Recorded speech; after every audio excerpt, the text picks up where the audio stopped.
Hi, my name is Mishal.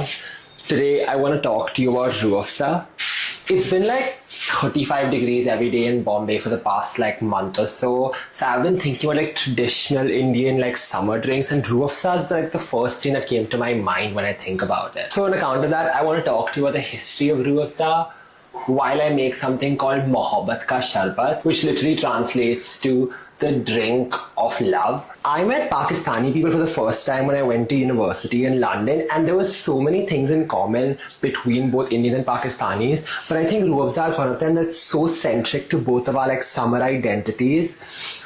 And I think that's so beautiful. Now let's make this love potion while I tell you the history of rooh. I'm going to start off with some watermelon. Rooh was invented in the early 20th century in Old Delhi as a cure to prevent heat stroke. The inventor Hakim had two sons, Muhammad and Abdul, who continued on the family business once he died. Now by the time partition rolled around in 1947-48, there was this crisis they faced. They faced a crisis because although they were Muslims, they had become such an iconic part of South Asian legacy already that they would face an absence of their drink if they just left India overnight. So the two brothers made a really interesting decision that was very common in that time period.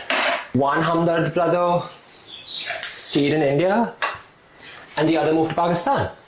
And they both took the rooh recipe with them. And so, with that one brother moving to India and the other one moving to Pakistan, it maintained the identity that they were so looking after, which was that rooh became this South Asian symbol. Both bottles across the border are eerily similar, both caps are really hard to open, and they still maintain the same recipe that they started with all those years ago. And so that's why I wanted to talk to you guys about rooh because not only is it the perfect drink to be having at this point of time in the weather, but it's also more than that. It's a symbol of South Asian identity at this point, essentially. Let's try it.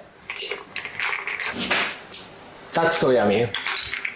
Yeah, it's just a love potion. Bye.